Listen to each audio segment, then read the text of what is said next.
I once saw something. Still not sure what it was. A shape-shifting witch, maybe? About a month ago, I hiked to a place called Dismal Creek in Transylvania County, North Carolina, known as the land of waterfalls. The county is almost breathtaking, but always had this mysterious, almost electric feeling in the air. But Dismal Creek was different. The hike was brutal. Grades were 50%, 4 waterfalls along the way. The first 2, sublime, safe, but by the third, called Grotto, the feeling changed.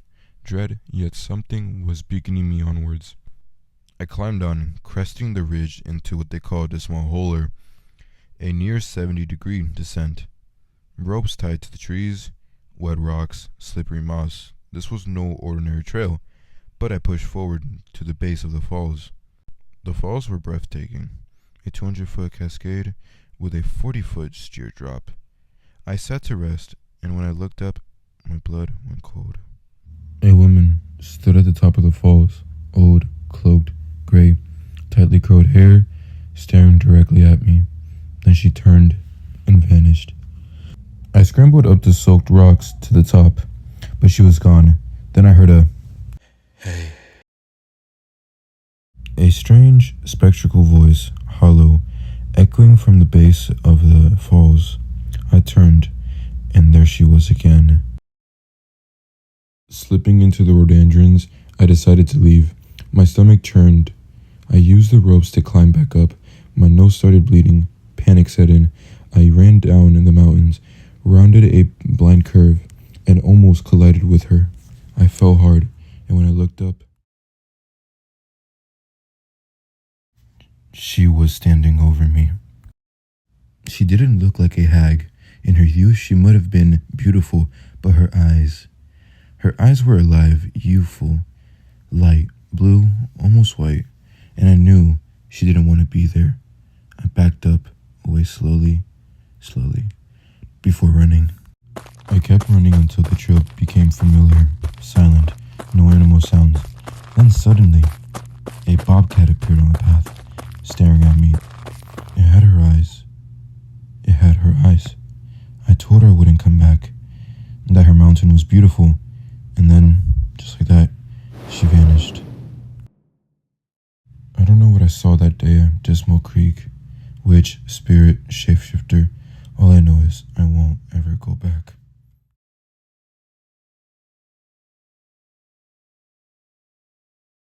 I never really believed in Halloween superstitions, black cats, haunted houses, ghosts.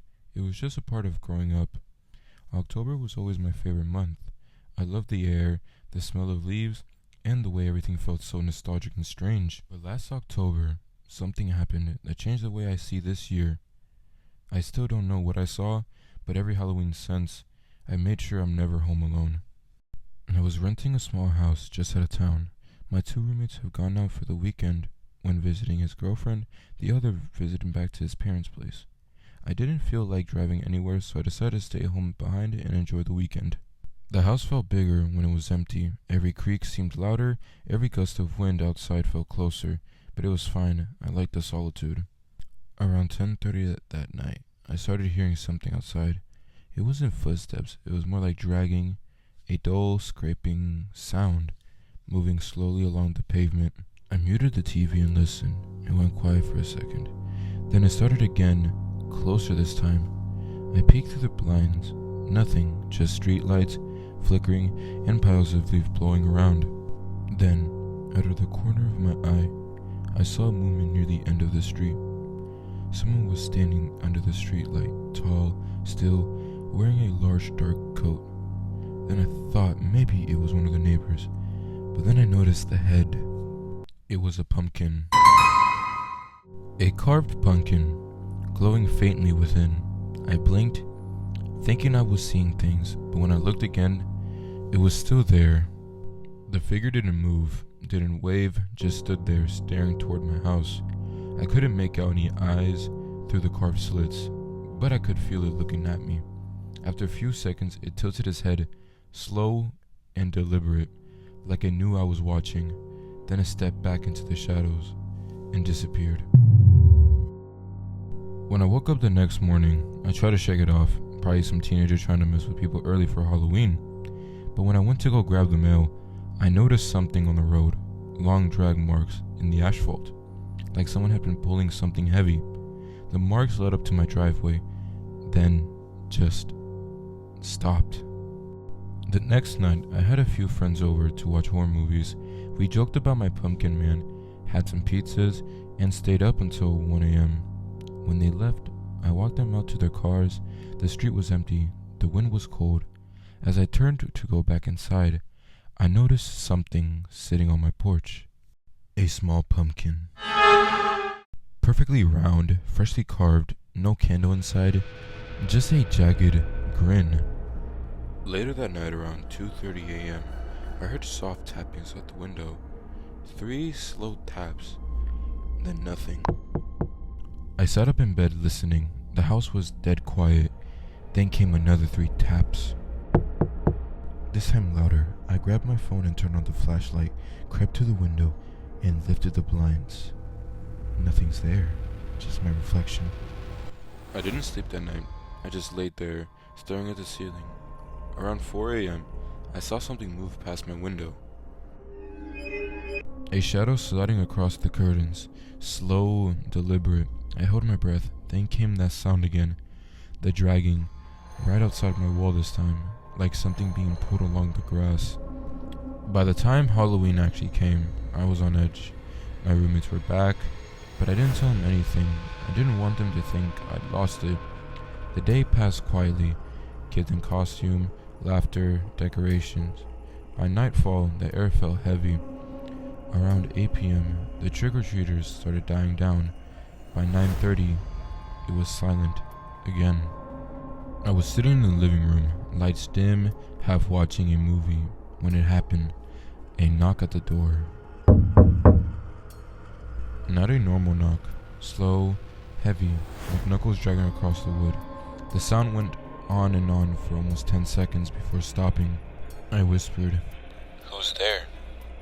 Trick or treat. My stomach dropped. My heart felt like it stopped for a second. I didn't move. I backed away slowly, my phone shaking in my hand as I dialed 911. But before I could hit call, I heard footsteps creak on the porch boards. Footsteps, walking away. I ran to the window, pulled the curtains aside, and saw him, same figure from before, walking down the street, dragging something behind him, a large black trash bag scraping against the pavement. The police came 20 minutes later. They checked the street, the porch, nothing. The pumpkin I'd seen was gone. One of the officers shined his light down the sidewalk and stopped. There was a trail of pumpkin blood leading away from the house. He looked at me and said half-jokingly, "Guess someone's been carving in your yard." But I could tell from his face he really didn't believe that. 2 nights later, I packed my bags and went to stay with my sister. I couldn't sleep in the house anymore, but before I left, I walked outside one last time. The street was empty, the air was cold, and right in the center of my driveway was another pumpkin. No face, just a single message carved into it. See you next October.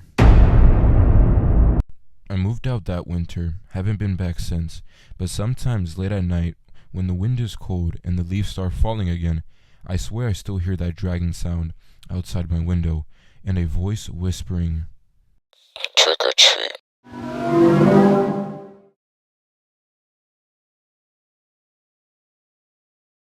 I moved into my new apartment last October, right as the air started turning crisp and the trees outside the complex began shedding their leaves. It wasn't much, 1 bedroom, 3rd floor, old brick building, but it was quiet, affordable, and close to my job. The kind of place where the radiators still hiss and the highway smell faintly of dust and coffee. I didn't realize how empty that quiet really was. My only neighbor on the floor was an older woman in 3A, Miss Langley. She was polite, always smelled like faintly of lavender, and warned me about a guy who lived in my unit called the Strange One. She said, "Always talking to himself at night." I laughed it off and told her I'd do the same thing too, but she didn't find it funny. That first night I barely slept. The building creaked like an old ship in a storm. Around 2 a.m., I started hearing what sounded like whispering, faint, low, almost like a conversation through vents. I pressed my ear against the wall. Then there was silence. Then, as clear as day, a voice whispered, "You are in my room." I pulled my ear back from the wall, trying to decipher what I just heard, but I chalked it up simply as just me being tired, and just went back to sleep. The next morning, I brushed it off. Old building making noises, right? Right? Still? Still, I went up and asked my landlord if the previous tenant had any complaints. As I told him this, he paused and looked at me, and then said quietly to me, "3B's been empty for almost a year." Didn't know what to say. I just chalked it up to it being the pipes or something. By the third night, I heard scratching from the inside of the walls, slow and deliberate. I thought maybe a raccoon had gone in, but the sound moved up and down like it was following me. I banged on the wall and yelled, "Knock it off." Then the scratching stopped almost immediately, then softly from the vent. "Sorry." I flung back almost immediately, got goosebumps down my spine, and was so confused on what I heard and what if I even heard was real. In a tired state, I did not know what to do at all, but one thing is for sure. Something is in my vents. The next morning, I found a folded piece of paper slipped under my door. It said in neat handwriting, "Please stop moving my things." But I was confused. I hadn't touched anything at all. And I ended up showing the letter to Miss Langley, and she went pale. "That's his handwriting," she whispered. "The man who lived there before you." But again, I had a lot to do, so I just chalked it up and just went to work. I came back from work that night, and it was oddly a good day at work. Came back home, and as I stepped into my room, I heard the whispering. Closer this time. I heard every syllable, soft and shaking, like someone speaking inches from my ear. "He never left, Evan." I froze. It said my name. The vent hummed faintly, and I swear I could hear breathing on the other side. I ran out in the hallway, heart pounding. Miss Langley's door was cracked wide open. I knocked. No answer. When I pushed it open, her apartment was dark, but there was a faint light flickering from the bathroom. Inside, the mirror was fogged, and written across it with a finger was, "He's in your walls." The police came later that night. They found something, or rather someone, behind the walls in 3B. There was a narrow crawl space. Someone had been living in it. Blankets, empty food containers, and a sleeping bag. They said he'd been there for months, probably since before I even moved in, and one of the officers told me that the man must have slipped in through an old maintenance hatch years ago and just never left. I moved out 2 days later. I still hear the same whispers sometimes when I'm trying to fall asleep, that same voice, that same tone. The building has been condemned now and boarded up since last winter, but I always hear